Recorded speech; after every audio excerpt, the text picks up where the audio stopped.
Eu tinha 52 anos quando descobri que meu filho mais velho estava abusando da própria irmã. Não foi um dia qualquer, foi numa sexta-feira de março. Eu lembro porque tinha feito feijoada para o almoço e o cheiro ainda estava pela casa quando minha filha de 15 anos chegou da escola, chorando daquele jeito que uma mãe sabe, que não é choro de briga com amiga ou nota ruim. Era um choro que vinha de um lugar muito mais fundo, muito mais escuro, daqueles que fazem a gente tremer por dentro. Ela entrou pela porta da cozinha, jogou a mochila no chão com força e desabou na minha frente como se as pernas não aguentassem mais o peso que carregava.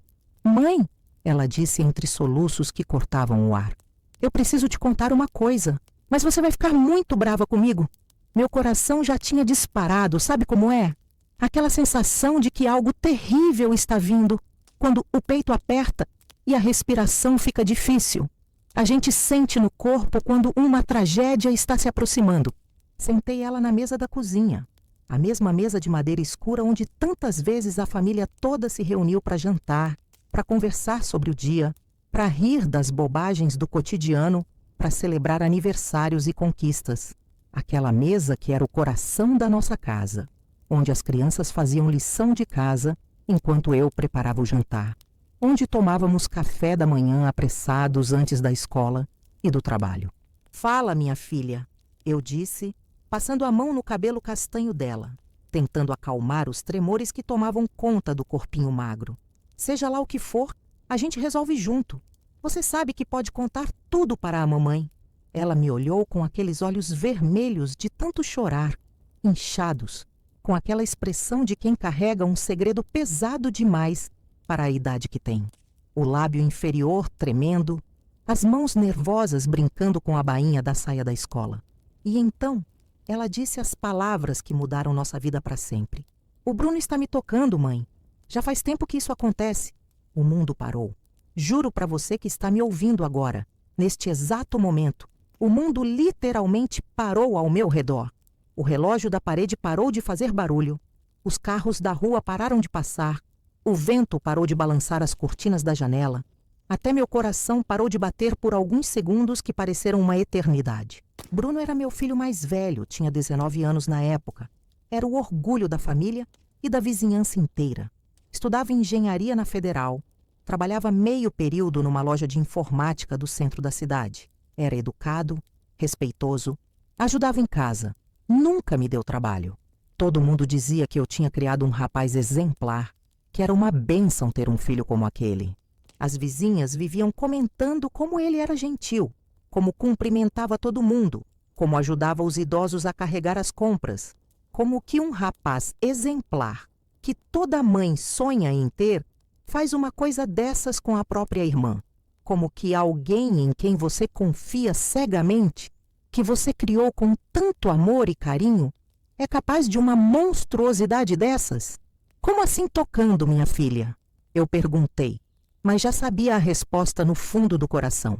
Uma mãe sempre sabe, mesmo quando não quer saber, mesmo quando cada fibra do nosso ser grita para não aceitar a realidade. "Desde que eu tinha 12 anos, mãe", ela respondeu com a voz quebrada.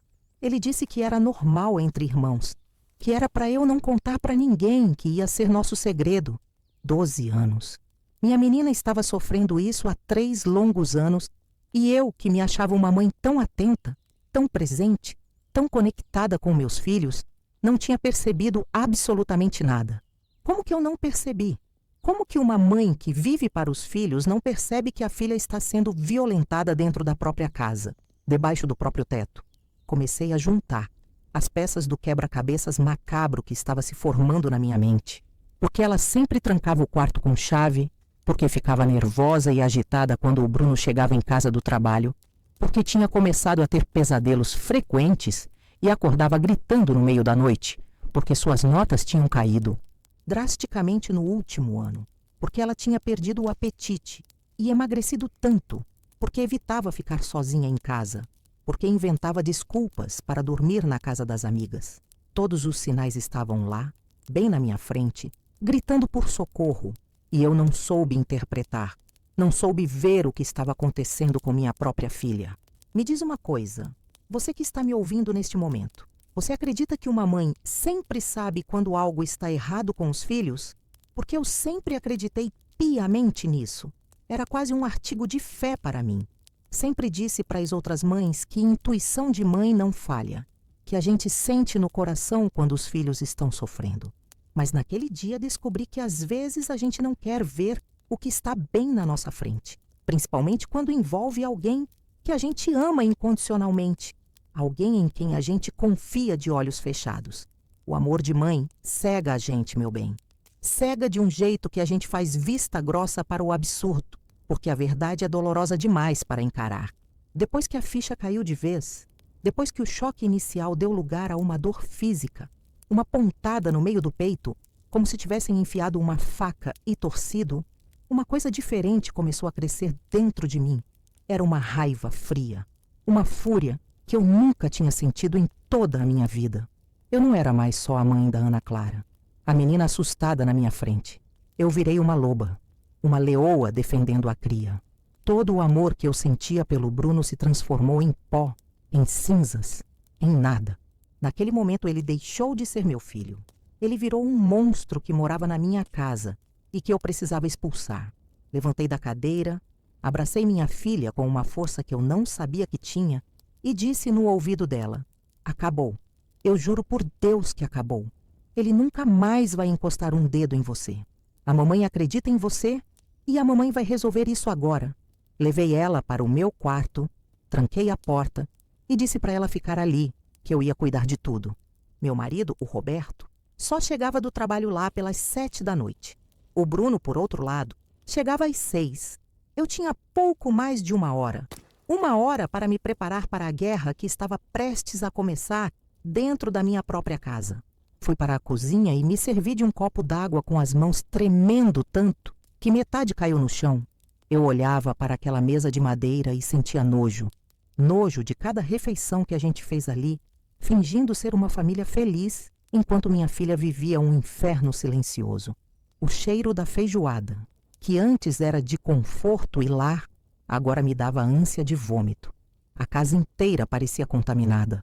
Cada objeto, cada canto, cada parede parecia cúmplice daquele segredo nojento. O tempo nunca passou tão devagar. O tic-tac do relógio da parede parecia um martelo batendo na minha cabeça. 6 horas. Ouvi o barulho da chave na porta da frente. Meu coração deu um salto e depois começou a bater descompassado, forte, como um tambor de guerra. Ele entrou sorrindo, meu bem, sorrindo. Jogou a mochila no sofá e veio em direção à cozinha. E aí, mãe? Que cheirinho bom é esse? Sobrou feijoada para janta? A voz dele, a mesma voz que eu ensinei as primeiras palavras, a mesma voz que me chamou de mamãe pela primeira vez, soou como o arranhar de unhas num quadro negro. A bile subiu pela minha garganta. Senta, Bruno. A gente precisa conversar, eu disse. Minha voz saiu firme, gelada. Uma voz que nem eu mesma reconheci. Ele estranhou na hora. O sorriso sumiu do rosto dele. Ele sentou na cadeira, na mesma cadeira que a irmã dele tinha sentado, para me contar o horror que ele fazia com ela. O que foi, mãe? Aconteceu alguma coisa? Eu olhei bem dentro dos olhos dele, procurando qualquer vestígio do menino que eu criei, qualquer pingo de humanidade, de remorso. Não encontrei nada. Só um vazio, uma frieza que me deu calafrios. A Ana Clara me contou, Bruno. Eu disse sem rodeios. Me contou tudo. O rosto dele ficou pálido, depois vermelho. Ele tentou rir, um riso nervoso, falso. Contou o quê? Essa menina vive inventando história. Você sabe como adolescente é, mãe? Quer chamar atenção. A calma com que ele tentou manipular a situação, me colocar contra a própria irmã dele, foi a gota d'água. Aquela raiva fria que eu estava sentindo explodiu. Eu bati a mão na mesa com uma força que fez os copos tremerem. Não se atreva a chamar sua irmã de mentirosa. Não se atreva a colocar a culpa nela. Eu sei o que você fez. Eu sei o monstro que você é. Ele se encolheu na cadeira, surpreso com a minha reação. Mãe, eu não fiz nada. Eu juro. Ela tá louca. Louca? Eu gritei já de pé.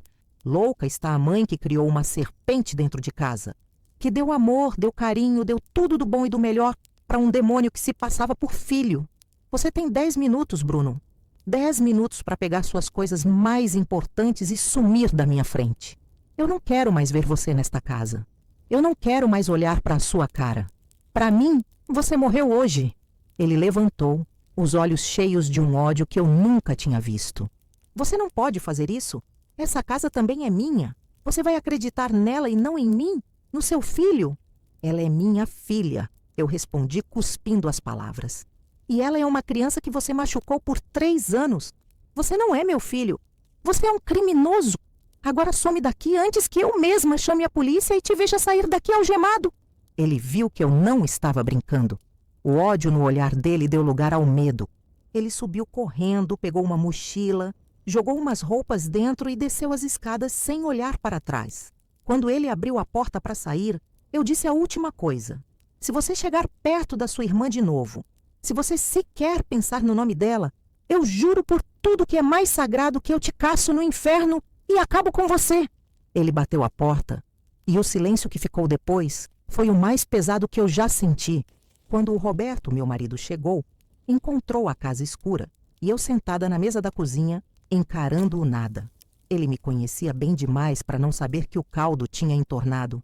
Lourdes, o que aconteceu? Cadê as crianças? Por que essa casa está assim? E eu contei. Contei tudo, desde o choro da Ana Clara até a expulsão do Bruno. Sabe o que é mais triste, meu bem? A primeira reação de um homem muitas vezes é a negação, a vergonha. Mas você tem certeza, Lourdes? A Ana Clara não pode ter entendido errado? O Bruno, nosso Bruno? Aquilo me feriu de novo. Você está duvidando da sua filha, Roberto? Você está duvidando de mim? Ele recuou, viu o fogo nos meus olhos. Não, claro que não, meu amor. É que é difícil de acreditar. É nosso filho. Ele deixou de ser nosso filho no momento em que tocou na irmã dele. Eu disse com uma convicção que assustou até a mim mesma. A gente discutiu muito naquela noite. Ele com a preocupação da vergonha, do que os vizinhos iam pensar, de como a família ia reagir. E eu com a única preocupação que importava, proteger minha filha. No fim, o amor de pai pela filha falou mais alto. Ele me abraçou e chorou junto comigo. Naquele momento éramos só 2 pais com o coração partido, tentando entender como o mal tinha crescido debaixo do nosso teto. No dia seguinte, sábado, eu e Roberto fomos com a Ana Clara na delegacia da mulher. Foi uma das coisas mais difíceis que já fiz na vida. Ver minha filha, tão pequena, tão frágil, ter que contar para uma estranha os detalhes da violência que sofreu. Parte de mim morreu ali, naquela sala fria de delegacia. Mas era preciso. Justiça precisava ser feita. Começamos a terapia também, nós 3. A Ana Clara precisava de ajuda profissional para lidar com o trauma e nós, os pais, precisávamos de ajuda para saber como ajudá-la. E para lidar com nosso próprio luto. O luto pelo filho que perdemos, pela família que achávamos que tínhamos. Os anos que se seguiram não foram fáceis. O processo na justiça foi lento e doloroso. Tivemos que nos mudar de casa, de bairro, para fugir dos olhares, dos cochichos. A família se dividiu, como sempre acontece. Alguns ficaram do nosso lado. Outros, inacreditavelmente, ficaram do lado dele, dizendo que era coisa de jovem, que a gente estava destruindo a vida do rapaz. Você acredita numa coisa dessas? O que vocês fariam no meu lugar? Teriam a mesma coragem ou tentariam abafar o caso para proteger a família? Me conta nos comentários, porque até hoje eu penso nisso. O Bruno foi condenado. Pegou alguns anos de cadeia. Nunca mais o vi, nunca mais quis ver. Para mim, ele continua morto. A Ana Clara, minha guerreira, minha menina corajosa. Ah, minha filha. Ela teve seus altos e baixos. A adolescência foi marcada por crises de ansiedade, depressão. Mas ela nunca desistiu. Com muita terapia, muito amor e muito apoio, ela se reergueu. Hoje, ela é uma mulher feita, formada em psicologia, e ajuda outras meninas que passaram pelo mesmo que ela. Ela transformou a dor mais profunda na sua maior força. E eu envelheci uns 30 anos naqueles meses. O cabelo ficou todo branco, ganhei rugas que não tinha, mas aprendi a lição mais dura que uma mãe pode aprender, que o nosso amor não pode nos cegar, que nossa obrigação primordial é proteger nossos filhos, mesmo que isso signifique destruir uma parte de nós. E a lição mais importante de todas, que eu quero que você que está me ouvindo guarde no coração. Acredite na vítima, sempre. Acredite na sua filha, na sua irmã, na sua amiga. A voz delas é a arma mais poderosa contra a escuridão. E foi acreditando na minha filha que eu consegui trazer a luz de volta para a vida dela. Naquele momento, sentada na minha cozinha, ouvindo aquela confissão, eu senti uma raiva que nunca tinha sentido na vida. Era uma raiva que queimava por dentro, que fazia meu corpo todo tremer. Mas junto com a raiva veio uma dor tão grande que eu pensei que ia me partir ao meio. Como que uma mãe lida com uma situação dessas? Como que você escolhe entre dois filhos? Porque no fundo mesmo, Bruno também era meu filho. Eu que tinha dado banho nele quando criança, eu que tinha levado no médico quando ficava doente, eu que tinha ficado acordada noites inteiras quando ele tinha febre, eu que tinha sonhado com o futuro dele, que tinha me orgulhado quando ele passou no vestibular. Como que esse mesmo menino que eu criei com tanto amor, tanto carinho, era capaz de fazer uma coisa dessas com a irmã? Mas olhando para minha filha naquele estado, destroçada, com medo, carregando aquele peso sozinha há tanto tempo, eu soube que tinha que fazer uma escolha. E a escolha era clara: proteger quem estava sendo machucado, não quem estava machucando. Onde ele está agora? Eu perguntei. Está no quarto dele, ela respondeu. Ele chegou da faculdade faz pouco tempo. Respirei fundo. Levantei da mesa e falei para ela: vai para o quarto da vovó e fica lá. Tranca a porta e não sai até eu te chamar. Minha mãe tinha morrido 2 anos antes, mas eu mantinha o quarto dela do mesmo jeito, era meu cantinho de saudade. Sabia que lá minha filha estaria segura enquanto eu resolvia aquela situação. Caminhei pelo corredor da minha casa, aquele corredor que eu tinha percorrido milhares de vezes, mas nunca me sentindo tão pesada, tão velha, tão cansada. Cada passo parecia durar uma eternidade. Cheguei na porta do quarto do Bruno e bati. Entra, mãe, ele disse com aquela voz normal, como se nada tivesse acontecido. Como que alguém consegue manter a normalidade depois de fazer uma coisa dessas? Abri a porta e ele estava lá, sentado na mesa estudando, com os livros espalhados, parecendo o filho perfeito que eu sempre pensei que ele fosse. Bruno, eu disse, e minha voz saiu mais firme do que eu esperava. A Letícia me contou o que você anda fazendo com ela. Vi o rosto dele mudar na hora. A cor sumiu, os olhos ficaram arregalados. Mas logo depois ele tentou disfarçar. Do que você está falando, mãe? Ele disse. Mas eu conhecia meu filho. Conhecia quando ele estava mentindo desde pequeno. Não finge comigo, Bruno. Sua irmã me contou tudo, tudo. Ele ficou em silêncio por alguns segundos que pareceram horas. Então, do nada, ele começou a chorar. Não era um choro de arrependimento. Era um choro de quem foi pego, de quem sabia que a festa tinha acabado. Mãe, eu posso explicar, ele disse. Não foi bem assim que ela falou. Como que não foi bem assim? Como que abusar da própria irmã não é bem assim? Então me explica, eu disse, cruzando os braços.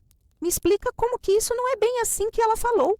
Ele começou com aquelas desculpas que todo abusador dá, que ela provocava, que ela que começou, que ela consentiu, que não foi nada demais.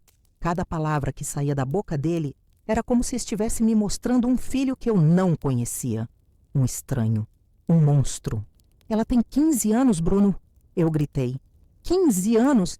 E você é o irmão mais velho dela. Como que você não vê que isso é errado? Mãe, você não entende, ele disse. Eu não forcei nada, ela deixou. Como que uma criança de 12 anos deixa uma coisa dessas? Como que uma criança pode consentir com algo que nem entende direito? Percebi naquele momento que eu estava falando com alguém que eu não conhecia. Alguém que não tinha nenhum tipo de consciência do que tinha feito. A ficha caiu ali, naquele instante, meu bem. Caiu com o peso de uma bigorna. Eu não estava discutindo com meu filho, aquele menino que eu amava. Eu estava diante de um manipulador.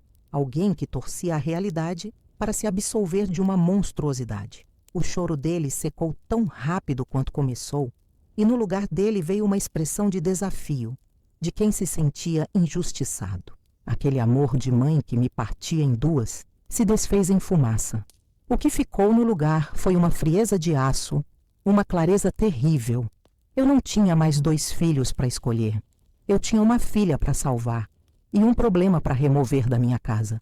Ela não deixou nada, Bruno. Eu falei, com a voz baixa, mas cortante como vidro. Ela era uma criança. Você roubou a infância dela. Você roubou a segurança dela dentro da própria casa. Você não tem o direito de dizer o nome dela com essa sua boca suja. Ele se levantou indignado. Você vai ficar do lado dela? Ela está mentindo para te manipular, para me prejudicar. A capacidade dele de inverter a situação era de dar náuseas. O estômago revirava só de ouvir. Acabou a conversa, eu disse, apontando para a porta. Pega uma mochila, coloca dentro o que for essencial. Documento, 1 ou 2 mudas de roupa. Você tem 5 minutos para sair da minha casa e da minha vida. Os olhos dele se encheram de pânico. O pânico real de quem perde o chão. Sair? Sair para onde? Mãe, pelo amor de Deus, não faz isso comigo. Eu sou seu filho. Meu filho não faria isso, respondi, sentindo cada palavra rasgar minha garganta. Meu filho protegeria a irmã, não a destruiria. Quem quer que seja você não mora mais aqui. 5 minutos. Eu saí do quarto e fiquei parada no corredor, de costas para a porta dele como uma sentinela. Eu ouvia o barulho dele andando de um lado para o outro, abrindo e fechando gavetas com raiva. Cada segundo era uma tortura. Parte de mim, aquela mãe tola e antiga, queria voltar atrás. Queria acreditar que tinha um jeito, que ele podia mudar. Mas a outra parte, a leoa que tinha despertado, sabia que qualquer hesitação seria uma traição à minha filha, que estava encolhida no quarto da avó, esperando por mim. Ele saiu do quarto com uma mochila nas costas, o rosto vermelho de raiva e choro. Ele tentou um último apelo. E o pai? O que o pai vai dizer quando souber que você me expulsou de casa por causa de uma mentira da Letícia? Seu pai vai saber de tudo, eu garantiu. E se eu fosse você, rezava para eu encontrá-lo antes que ele encontre você. Agora saia. Eu o acompanhei até a porta da frente, sem dizer mais uma palavra. Ele parou na soleira, olhou para trás com um misto de ódio e súplica. Eu apenas balancei a cabeça negativamente. Ele cuspiu no chão e foi embora, batendo o portão com uma força que fez a casa toda tremer.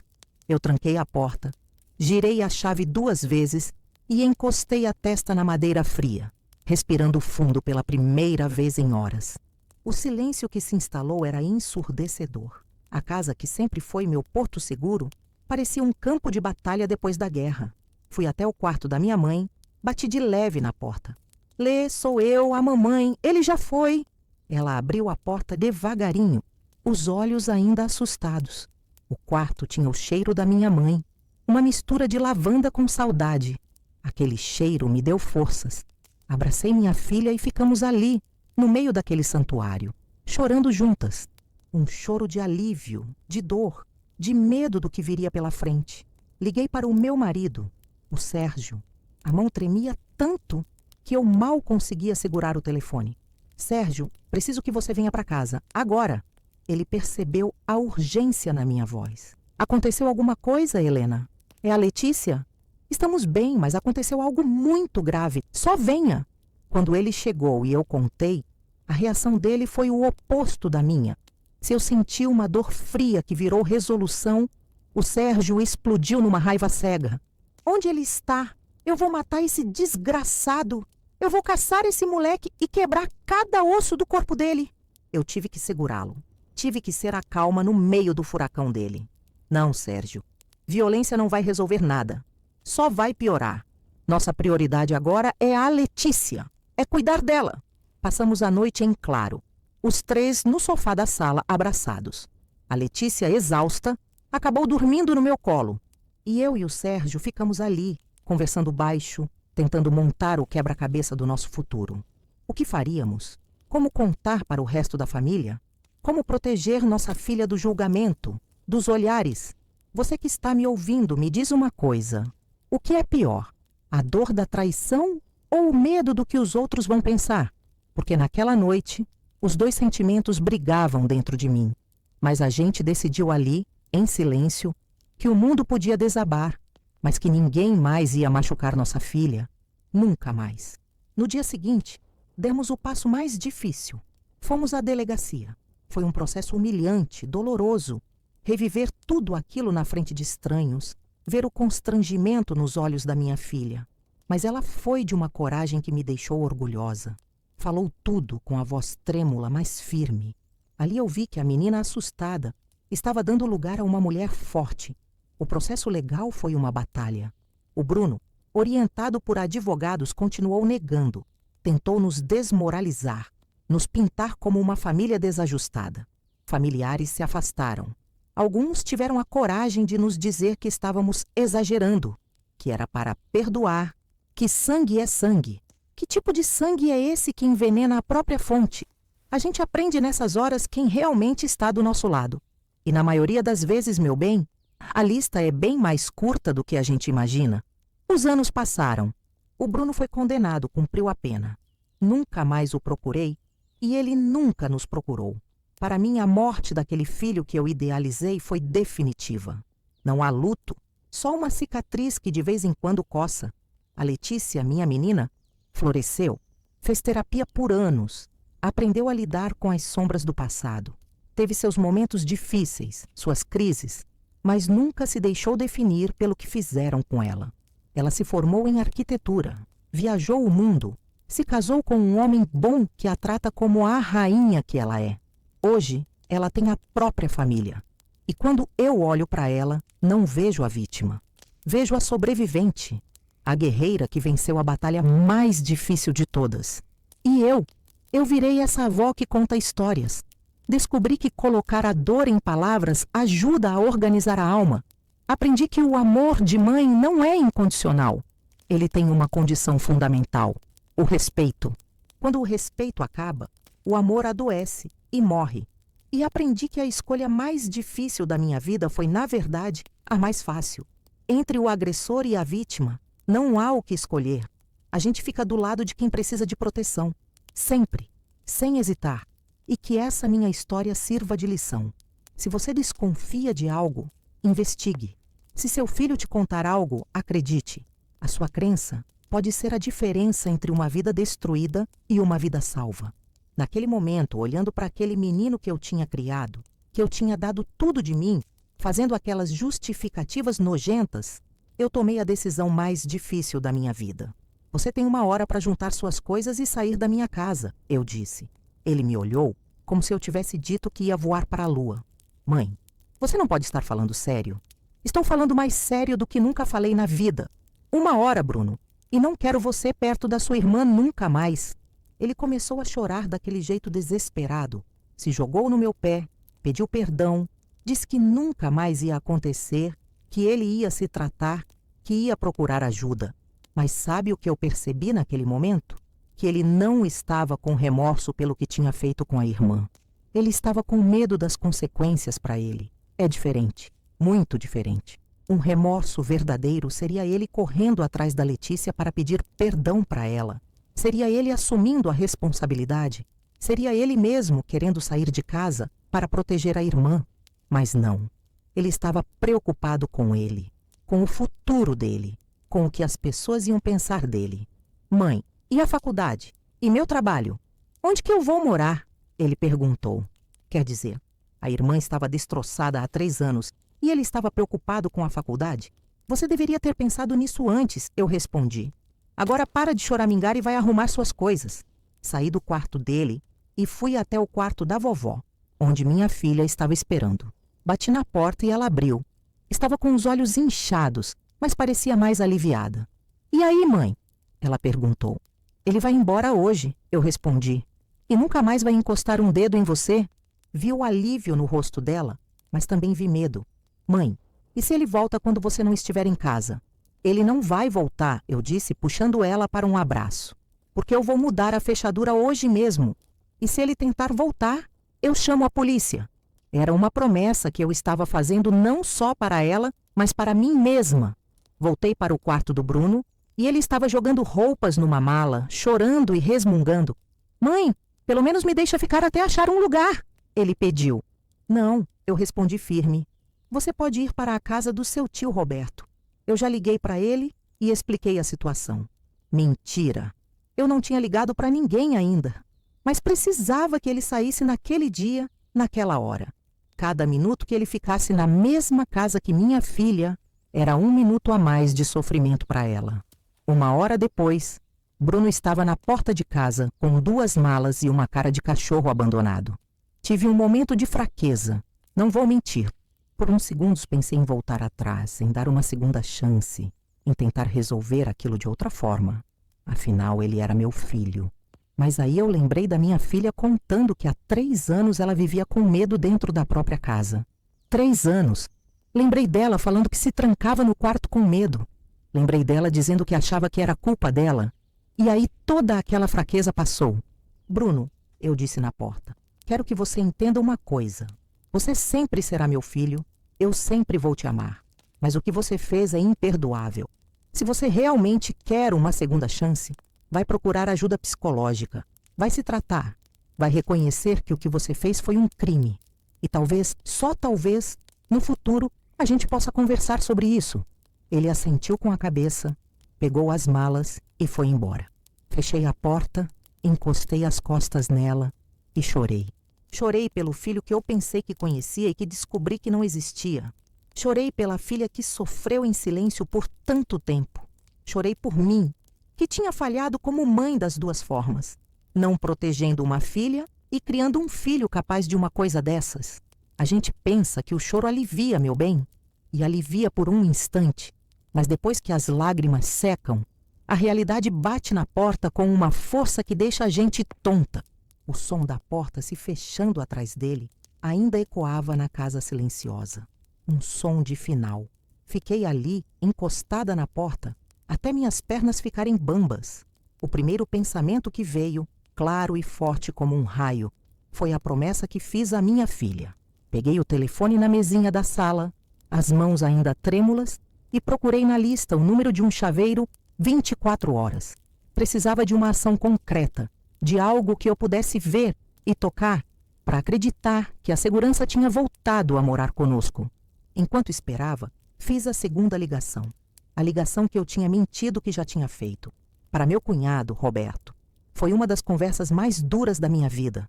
Roberto, é a Helena. Preciso de um favor enorme. O Bruno está indo para aí. Do outro lado da linha, silêncio. Como assim, Helena? Aconteceu alguma coisa? Respirei fundo e disse a verdade, sem enfeitar. Contei o que tinha descoberto. O que o Bruno tinha feito com a Letícia. Ouvi ele soltar um palavrão, um som de choque e nojo. Aquele desgraçado. Helena, eu não sei nem o que dizer. Manda ele para cá, claro. Mas que ele saiba que não vai ser bem-vindo. Ele vai ter um teto, mas não vai ter meu respeito. Aquela reação, aquela validação da minha dor foi um pequeno bálsamo. Saber que eu não estava sozinha na minha indignação me deu um pouco de força. O chaveiro chegou, um senhor calvo de olhar cansado. Ele não fez perguntas, só fez o trabalho dele. O som da furadeira, tirando o miolo antigo da fechadura, era como uma cirurgia, removendo a parte doente da casa. Quando ele instalou a fechadura nova e me entregou um molho de chaves brilhantes, eu senti um alívio físico, como se um peso tivesse sido tirado das minhas costas. Aquela chave nova era um símbolo. Era a chave da nossa nova vida. Uma vida onde a Letícia não precisaria mais ter medo. Meu marido, o Marcos, chegou pouco depois. Ele entrou em casa e sentiu o clima no ar. Viu meus olhos inchados, a ausência do Bruno, a Letícia encolhida no sofá. Ele não disse nada, só largou a pasta no chão e veio na minha direção me abraçando forte. O que aconteceu, meu amor? Eu desabei de novo no peito dele. Contei tudo entre soluços. Diferente do que eu imaginei, ele não explodiu em raiva. O Marcos sempre foi um homem mais contido, de uma dor silenciosa. Ele ouviu tudo, o rosto se fechando numa máscara de tristeza profunda. Quando terminei, ele foi até o sofá, se ajoelhou na frente da Letícia, pegou as mãos dela e disse: "Minha filha, me perdoa. Me perdoa por não ter percebido, por não ter te protegido. A culpa não é sua, nunca foi. E eu te amo mais que tudo nesse mundo." Ver aquela cena, aquele homem forte, meu pilar, desmoronando na frente da nossa filha para pedir perdão por uma culpa que não era dele, me partiu o coração de novo, mas de um jeito diferente. Era a dor da união, da cumplicidade. Naquela noite, soubemos que, apesar da nossa família ter quebrado, os cacos que sobraram estavam mais unidos do que nunca. A primeira noite sem ele em casa foi estranha. O silêncio no lugar, onde antes tinha a música alta que ele ouvia, o videogame, a presença dele, era um silêncio que pesava. Mas aos poucos, fomos preenchendo esse vazio. Pedimos uma pizza, sentamos os três no chão da sala e assistimos a um filme de comédia, o mais bobo que encontramos. A Letícia deu a primeira risada. Uma risada tímida, frágil, mas foi o som mais lindo que eu já ouvi na minha vida. Era o som da esperança. Me diz uma coisa, você que está me ouvindo agora, você acredita que a felicidade pode ser encontrada nos pequenos recomeços? Porque eu aprendi que sim. Uma risada, uma pizza no chão, uma fechadura nova. A vida é feita desses tijolinhos que a gente usa para reconstruir o que foi demolido. Os meses seguintes foram de uma burocracia dolorosa. Decidimos levar o caso à justiça.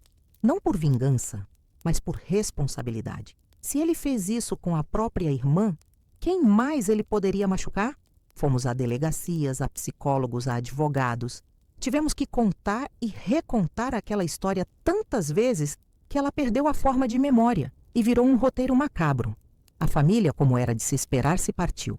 Tias que me ligavam para dizer que eu estava destruindo a vida do meu filho, que eu deveria perdoar. Primos que pararam de nos convidar para os almoços de domingo. O julgamento não acontece só no tribunal, meu bem.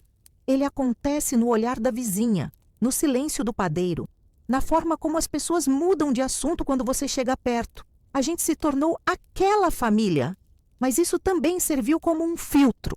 Descobrimos quem eram nossos amigos de verdade, aqueles que traziam um bolo no fim de tarde sem fazer perguntas, que ligavam só para saber se estávamos bem. E o mais importante, a Letícia começou a se reencontrar. A terapia foi a boia de salvação dela. Ela aprendeu a dar nome aos sentimentos, a entender os mecanismos do abuso, a se livrar da culpa que não era dela. Começou a fazer aulas de violão, a sair com as amigas de novo, a pintar as paredes do quarto de cores vibrantes. A cada pincelada, a cada acorde, era como se ela estivesse colorindo a própria alma de novo. Eu também procurei ajuda. Entrei num grupo de apoio para mães que passaram por situações parecidas. Ouvir outras histórias, compartilhar a minha dor sem ser julgada, me fez entender que eu não estava sozinha e que a minha culpa era, na verdade, um luto. O luto pelo filho idealizado. Anos se passaram. Letícia se formou na faculdade de design, virou uma mulher independente, forte, cheia de luz. A cicatriz existe, ela sempre vai existir, mas ela aprendeu a conviver com ela sem deixar que ela defina quem ela é. O Bruno cumpriu a pena. O tio Roberto me disse que ele fez terapia na prisão. Um dia, uns 5 anos depois de tudo, ele me ligou. A voz era diferente, mais grave, mais cansada. Ele não pediu para voltar. Ele não pediu perdão para mim. Ele pediu o contato da Letícia. Eu não vou te dar, respondi. Mas se você quiser falar com ela, escreva uma carta. E eu entrego. A decisão de ler e de responder será inteiramente dela. Ele escreveu uma carta longa, onde, pela primeira vez, ele assumia a culpa total, sem desculpas, sem justificativas. Ele descreveu o mal que causou, reconheceu o crime que cometeu. Entreguei a carta para a Letícia. Ela leu em silêncio e depois a guardou numa caixa. Um dia, talvez, ela me disse, e para mim isso bastou. A minha fala na porta naquele dia terrível, sobre uma segunda chance, se cumpriu de uma forma que eu não esperava. A chance não era sobre voltar para a nossa vida, mas sobre ele começar a jornada de encarar o próprio monstro. E essa jornada é só dele. Hoje, olhando para trás, vejo que o amor de mãe tem muitas formas. Às vezes, amar é abraçar. E às vezes, amar é fechar a porta. É traçar uma linha e dizer, daqui você não passa. Não para punir, mas para proteger, para salvar. E essa foi a lição mais dolorosa e mais importante que a vida me ensinou. Os dias seguintes foram os mais difíceis da minha vida. Tive que explicar para a família toda por que o Bruno tinha saído de casa de repente. Inventei que ele tinha arrumado uma república perto da faculdade, que queria mais independência. Não podia contar a verdade, pelo menos não naquele momento. Minha filha ainda estava muito fragilizada, muito envergonhada. Ela me fez prometer que eu não ia contar para ninguém, pelo menos não ainda. Respeitei a vontade dela, mas foi muito pesado carregar aquele segredo sozinha. O primeiro grande teste foi no domingo seguinte.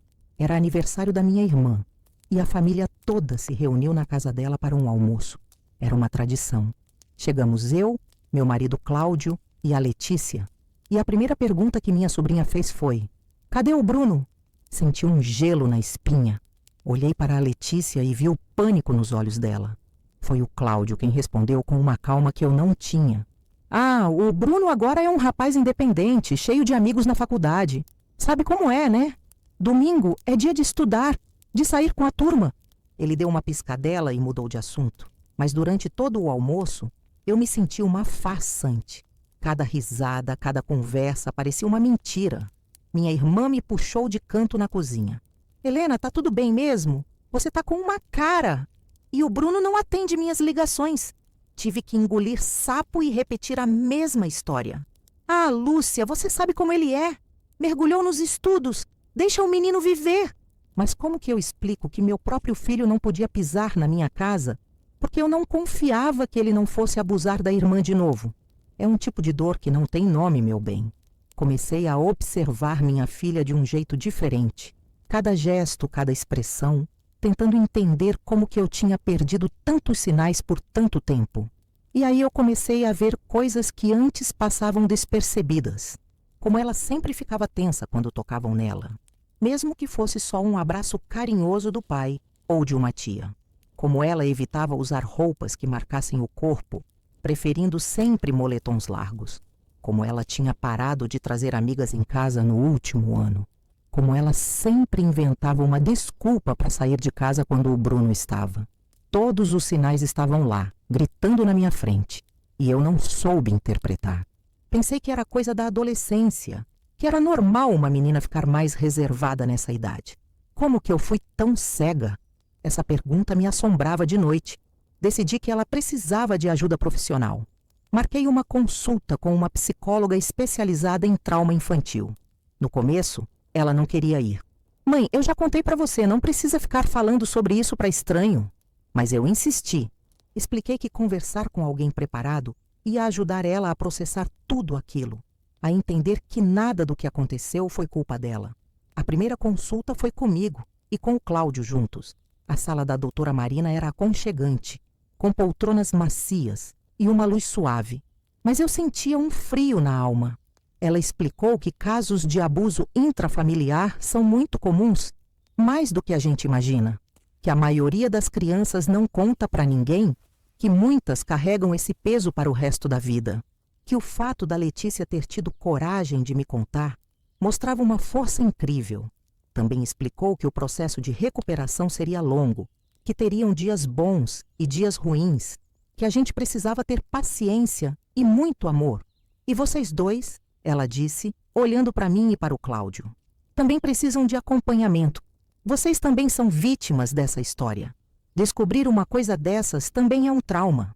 Comecei a fazer terapia também, sozinha. Descobri que eu estava carregando uma culpa enorme, me sentindo responsável pelo que tinha acontecido. A psicóloga me explicou que pais e mães não têm controle total sobre as escolhas dos filhos, que às vezes crianças criadas na mesma casa, com os mesmos valores, podem tomar caminhos completamente opostos. Mas mesmo assim, a culpa doía. Ainda dói. Você que está me ouvindo, me diz uma coisa. Você já se culpou por algo que não tinha como controlar? Porque é uma dor que corrói por dentro. É uma voz na cabeça que fica repetindo: "E se eu tivesse feito diferente? E se eu tivesse percebido antes? E se eu tivesse conversado mais com eles sobre limites?" Mas a terapia me ajudou a entender que eu fiz o melhor que podia com as informações que eu tinha na época. Que não adianta ficar remoendo o passado. Que o importante era cuidar do presente e construir um futuro melhor para minha filha. E assim fomos vivendo, um dia de cada vez. Tinha os dias bons, em que a Letícia acordava cantando. A gente ia tomar um sorvete na praia. E por algumas horas a gente esquecia o pesadelo. E tinha uns dias ruins. Lembro de uma vez que estávamos no supermercado e tocou uma música que o Bruno gostava. Vi minha filha ficar pálida. As mãos dela começaram a suar. A respiração ficou curta. Ela teve uma crise de pânico ali mesmo, no corredor do macarrão. Larguei o carrinho, abracei ela e a tirei dali. Sentamos no carro e eu a ajudei a fazer os exercícios de respiração que a doutora Marina tinha ensinado. Naquele momento, eu não senti raiva, nem tristeza. Senti uma determinação feroz de que iríamos vencer aquilo, crise por crise, gatilho por gatilho. A pressão da família, no entanto, não parou. O ponto mais crítico foi no Natal daquele mesmo ano. Minha irmã Lúcia, a mesma do aniversário, veio conversar comigo de novo. Mas dessa vez o tom era outro, era de acusação. Helena, ela disse com aquela voz de quem se acha dona da razão. Já faz quase um ano. O Bruno está sofrendo, está sozinho. Ele é seu filho. Já não está na hora de perdoar, de trazer ele de volta. Você está rasgando nossa família por causa de um erro do passado. Aquela palavra, erro, acendeu um fogo dentro de mim. Um erro, Lúcia? Respondi, minha voz saindo mais baixa e perigosa do que eu pretendia. Um erro é queimar o arroz. Um erro é pegar o ônibus errado. O que o Bruno fez foi um crime. Foi uma série de crimes por 3 anos contra a irmã dele, que era uma criança. Ele não cometeu um erro. Ele roubou a paz e a inocência da minha filha. Ela ficou sem graça. Mas família tem que perdoar. Família tem que proteger, cortei. E perdão não é meu para dar, não é seu. Não é de ninguém nesta sala. O perdão, se um dia existir, pertence unicamente à pessoa que foi ferida. E enquanto a minha filha não estiver 100% segura e em paz, a minha única obrigação como mãe é manter o agressor dela longe. Se isso rasga a família, então talvez o conceito de família que a gente tinha estava podre para começo de conversa. Ela não tocou mais no assunto. Mas a partir daquele dia, a relação nunca mais foi a mesma. E foi aí, meu bem, que eu entendi uma das coisas mais importantes da vida. As pessoas confundem o amor de mãe com um atestado de cegueira. Acham que porque geramos, temos que aceitar o inaceitável, perdoar o imperdoável. Mas isso não é amor, é conivência. O amor de mãe, o amor de verdade, tem que ser como o de um bom jardineiro. A gente cuida da terra, a gente aduba, a gente rega com carinho as flores que nascem.